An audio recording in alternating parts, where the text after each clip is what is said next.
because we already had our area where we are settled so that they can come and talk to us. Amukesharingo ko businjaka abeji ahari Kisoro Technical Institute nibashoborora okubarukurisibwa kubi hamwe n'embeera mbi eyibarukuturamo ahishomeraho kandi obwo barukushashura ebishare tuition. Akesharinga kakabaho ihangweri obwabeji bayanga kurya ebyokurya bitebekanisiibwa itendekero barukushobora nguti birukubeyigusa aho bayita akesharingo ko businje barukushaba okugarukwamo ahanshonge kwatirine n'ebyokurya n'ebindi bizibu ebibatwire ne barabamo ahitendekeraho. Administrators tibo kushaka kuba bajyo mu shuri kubera iyo no kwigisha balance abigishaga na neza barigishaga on and off.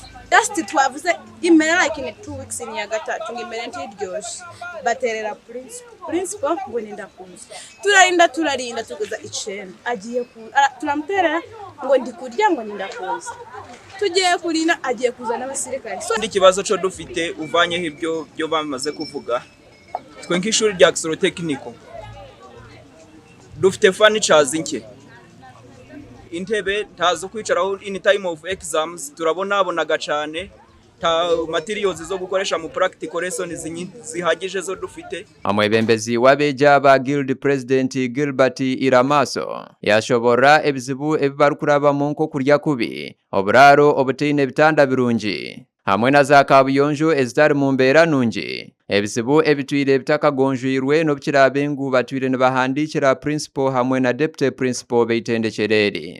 The deputy came to us first the students abana baramubwira ngo imere nimbi iyo turi kurya sa dushaka mu duhinduriremo akagahunga.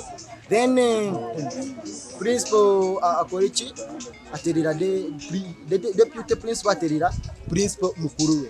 Then principal yari muri kabare aravuga ngo ndikuza. Iramaso yagaruka yashobora ngo eitendekereri libere lyaherize kora ebiragiro n'engenderwaho ebirukunyigiriza abeji no kubabuza obutoro nko butashohora aheruye itendekero batainerusa.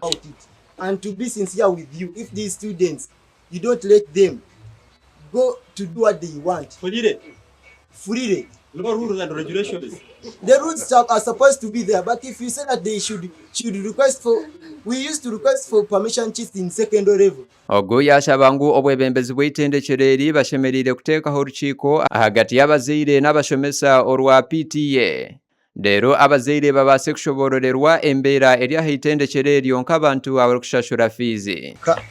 Bazane PTA ababyeyi bacu bakora iki baze hamwe ba meeting na instructors here n'abana bamwe babe bari involved in that meeting ababyeyi tubereke kutari kwiga practicals. Iramaso yagaruka yashobora ngo abebembezi ba district n'abanda beby'ubushoborozi ko barukutayira itendekereryo bakuru beitendekereri begambaho marungi obwe barukuborekaza alpota ezitaruho obwo abeji bo barugumiza muno kunyangara. Omukugaruka mwebyo byona al principal witendekereri Alfred Nayebare yashobora ngo cyabashitashire abejaba okutekaho akesharingo. But now again putting the press, now things start saturating, which on the other hand was a minor issue which is to be resolved from here.